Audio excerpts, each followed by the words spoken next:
Bonjour tout le monde, bienvenue à cette capsule Tumble Books qu'on appelle aussi Biblio Enfant. Pour accéder à cette merveilleuse banque, on va venir sur notre page d'accueil dans le portail et on va cliquer sur Ressources numériques. Quand on est dans les ressources numériques, on a ici la première banque qui est Biblio Enfant. Biblio Enfant, c'est le nom francophone de la banque. On l'appelle aussi Tumble Books. Ça se peut que je passe d'un terme à l'autre pendant la capsule. Vous m'en excuserez. Alors, si on clique sur Biblio Enfant, on voit qu'on a besoin de s'identifier. Vous voyez ici que le nom d'utilisateur est CSHC. Le mot de passe, on l'a diffusé dans toutes les écoles. Je vous invite à consulter votre direction ou à m'appeler pour avoir le mot de passe pour accéder à la banque. Une fois qu'on est dans la banque, on a accès à un menu qu'on voit ici animé. La banque Tumble Books, la raison pour laquelle elle est populaire, c'est dans le fond un accès à des histoires qui sont dont la narration est faite et aussi on a accès à un mode karaoké. Je vous explique. Si je vais ici dans la première catégorie livres pour enfants, c'est dans le fond la catégorie qu'on va utiliser le plus souvent. On a 45 histoires qui sont disponibles et ce sont surtout des histoires de la maison d'édition Dominique et compagnie. Alors, si je vais cliquer sur, par exemple, je vais prendre Gabriella à la plage parce qu'on entend la mer. Alors, je vous montre un exemple. On a toujours l'animation du début.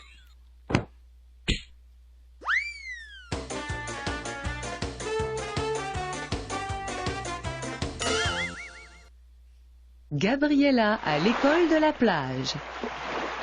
Gabriella vit dans un tout petit village sur une toute petite île au milieu d'un immense océan. Son école est une toute petite maison verte avec de très... Je fais pause ici pour vous. L'histoire est bien intéressante. Je vous invite à aller l'écouter. Je ne sais pas si vous avez remarqué. Alors ici, on a un menu pour avoir accès. Dans le fond, on peut aller au point qu'on veut dans l'histoire. On peut avancer, reculer, recommencer.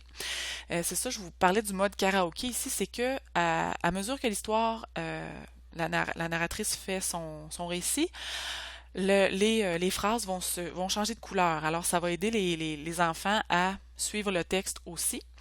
C'est une histoire peut-être un petit peu plus avancée. Il y a des histoires qui sont plus courtes et qui ont moins de texte. On peut ici venir aussi choisir le plein écran si on veut avoir l'histoire en plein écran et on a le son. Donc, chaque histoire, c'est toujours le même écran et la même animation de début. Donc, les enfants vont savoir. Chaque histoire a une fiche descriptive ici. Si je reprends Gabriella, on a un résumé. On a aussi les auteurs, l'illustrateur, la maison d'édition. Je pense qu'il y a deux histoires qui ne sont pas de Dominique et compagnie, qui sont de Tumbleweed, qui est la maison d'édition de Tumble Books. On a le temps Tumble. Alors ça, c'est le temps que va durer l'histoire dans la banque Tumble Books avec la narration. Biblio enfant. Il y a aussi une petite indication parfois sur quelques fiches. Je dois vous avertir aussi, cette banque est faite en Ontario et on a fait une traduction. Mais vous pouvez remarquer ici comme Watch Online, parfois la traduction est un peu... il faut être un petit peu indulgent. Je vais vous montrer les endroits où la traduction n'a pas été faite. Alors, on a ici Grade K2. Ça veut dire c'est le niveau de lecture. Et en anglais, quand on dit KA2, ça veut dire Kindergarten à deuxième année. Kindergarten qui est maternelle. Donc, il y a certaines histoires que vous allez voir qui sont plus courtes. Comme ici, on a 2 minutes 15, qui est une histoire pour les plus petits, qui aura moins de texte. Alors, on voit que c'est ici le préscolaire et le premier cycle. Donc, on a la liste ici qu'on peut défiler. On a par ordre alphabétique, alors de A à L jusqu'à V. Et je vais vous montrer la dernière histoire de la série. C'est Le vieux Thomas et la petite fée, qui est vraiment une très belle histoire aussi. Donc, c'est la section qui est vraiment la plus fournie et qui est intéressante pour nos enfants. Alors, et pour les enseignants aussi. Dans la banque Tumble Books, il y a... Ah non, j'ai pas terminé. Je vais vous parler un petit peu, excusez-moi, de... Ici, à droite, on a... Ça aussi, c'est nouveau. Je vais retourner à ma Gabriella. On a 3 boutons qui sont un petit peu une valeur ajoutée à chacune des histoires. On a le jeu questionnaire, le plan de leçon et le rapport Tumble Books. Le premier bouton, jeu questionnaire Tumble, si j'y vais, vous allez voir que déjà, bon, on a le quiz. Je vais aller faire le quiz Gabriella. Là, la traduction, vous voyez, on a What's your name? Alors, je peux écrire mon nom. Et je peux prendre le full quiz, qui est le quiz complet, ou un petit peu, un plus petit à 5 questions. Ça peut être intéressant. Là, je vais cocher n'importe quoi. Je n'ai pas, je peux vous montrer le résultat qui, pour moi, m'accroche un peu parce que c'est comme une interprétation anglophone. Alors, vous voyez ici, moi, j'ai eu 1 sur 5, donc 20%. C'est pas très fort, hein? Je vais réécouter mon histoire.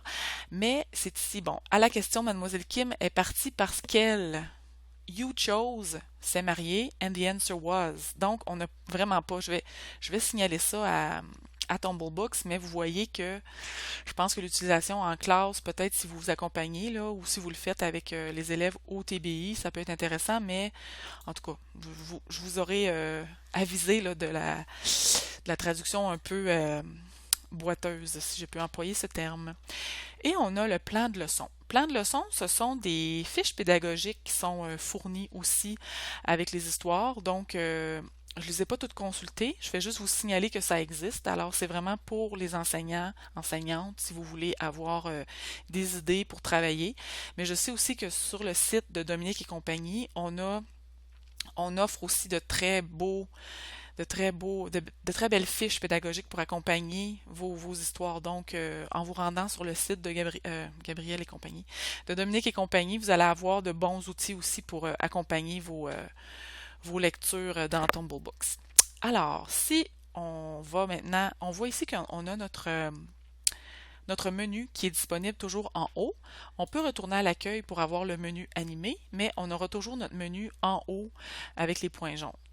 Les autres sections de la banque, on a roman, on a vidéo, casse-tête et jeux, roman graphique et autour du monde.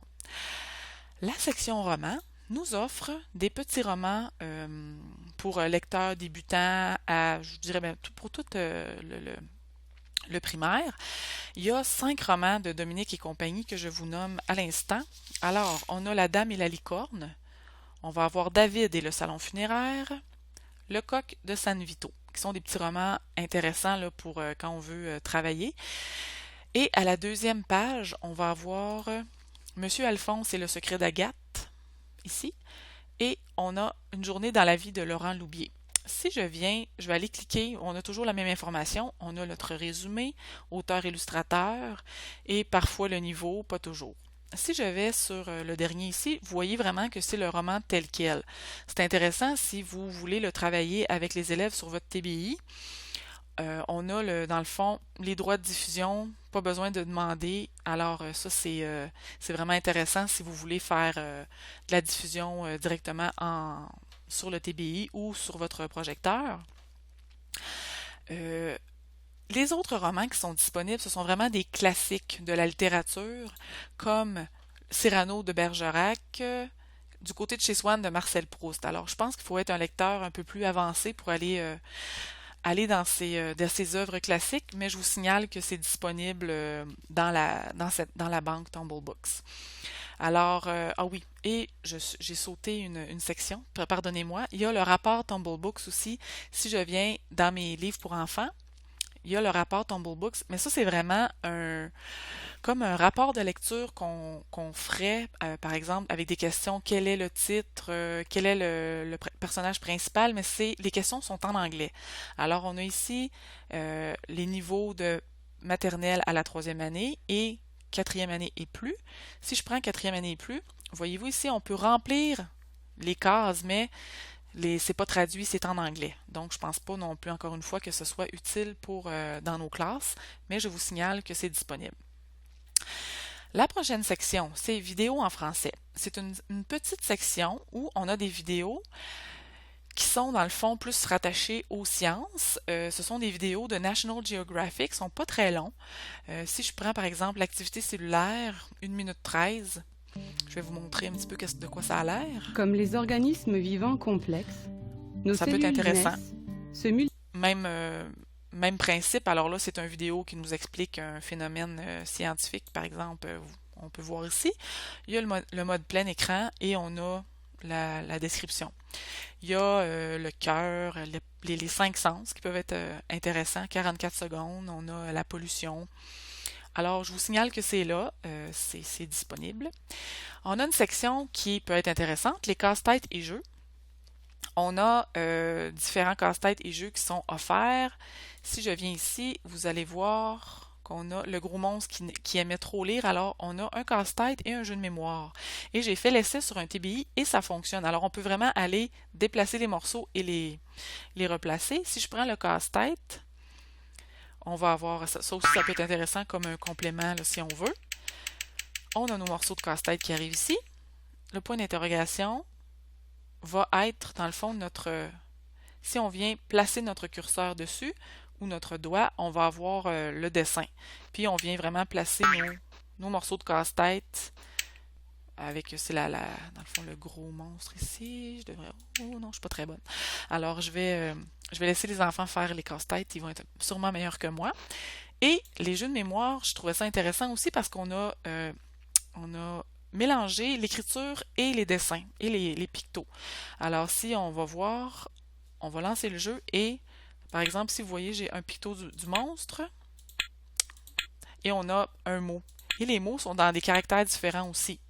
Alors, ça peut être intéressant aussi, donc je vous signale aussi que c'est disponible. Il y en a là, plusieurs pour les livres de Dominique et compagnie. Ça aussi, c'est disponible pour vous. On a les romans graphiques. Romans graphiques, ce sont des bandes dessinées si on veut, et je vais en faire rire quelques-unes avec ça. C'est Archie. Je ne sais pas si vous avez lu Archie. Moi, je n'étais pas une fan vraiment.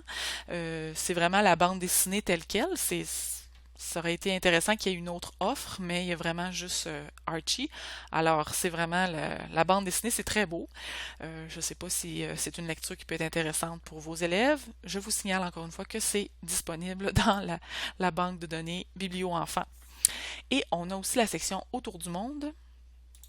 Autour du monde, ce sont des livres qui sont en espagnol, en anglais et en russe. Il y a un livre en russe. Donc, si vous voulez parfaire vos langues étrangères, vous allez pouvoir avoir des histoires dont la narration est faite en espagnol, en russe ou en anglais. Alors, ce sont les grandes sections de cette banque. Je vous invite à m'appeler si vous avez des questions. Ça va me faire plaisir de vous répondre. Et je vous remercie d'avoir écouté cette capsule. À la prochaine!